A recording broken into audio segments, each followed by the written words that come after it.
और इसी बीच एक बड़ी खबर का रुख करेंगे। महायुति में सीटों का बंटवारा लगभग तय हो गया है। सूत्रों के हवाले से खबर है, बीजेपी 156 सीटों पर लड़ेगी चुनाव।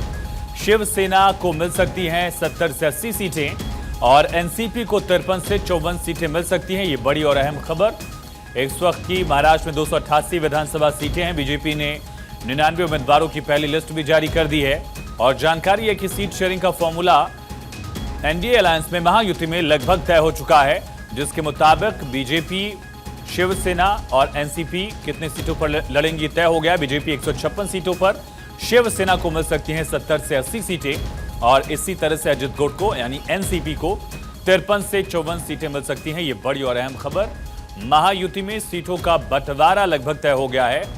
सूत्रों के हवाले से बड़ी खबर है, महाराष्ट्र में एक फेज में 20 नवंबर को मतदान होना है 288 विधानसभा सीटों पर और 23 तारीख को नतीजे आएंगे। एनसीपी को 53 से 54 सीटें मिल सकती हैं और इसके साथ ही बीजेपी 156 सीटों पर चुनाव लड़ सकती है। ये बड़ी खबर सूत्रों के हवाले से मिल रही है।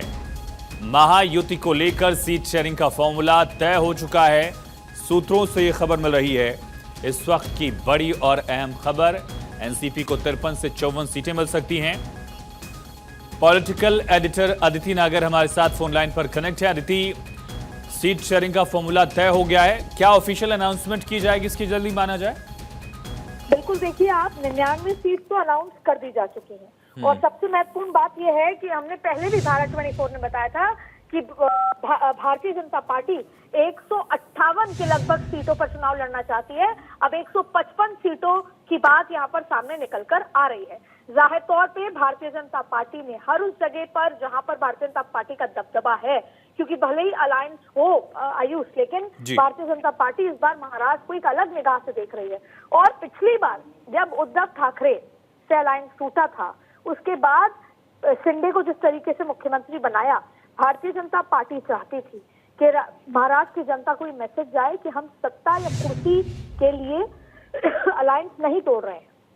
ये मैसेज देना जरूरी था कि हम इसलिए नहीं तोड़ रहे कि हम खुद मुख्यमंत्री, भारतीय जनता पार्टी का चेहरा मुख्यमंत्री बनाना चाहते हैं। हम केवल विचारधारा और तमाम मुद्दों पर आगे बढ़ना चाहते हैं। इसी वजह से शिंदे को बनाया। और आपको याद होगा कि कैसे जो पहले मुख्यमंत्री थे भारतीय जनता पार्टी के, उनको डिप्टी सीएम बनाया गया देवेंद्र फडणवीस को। सवाल भी ये हुआ कि क्या फडणवीस इससे खुश हैं और अमित शाह ने कहा कि बस दिल्ली से आदेश है और आपको करना है। और बहुत ही माइल्ड होकर देवेंद्र फडणवीस ने एक छोटा पद एक्सेप्ट किया। और ये सब इसलिए किया कि जनता के बीच में भले ही जाए कि पार्टियां टूट रही हैं, सरकारें बदल रही हैं, लेकिन भारतीय जनता पार्टी का जो सत्ता पे काबिज होने का कोई इंटेंशन नहीं है।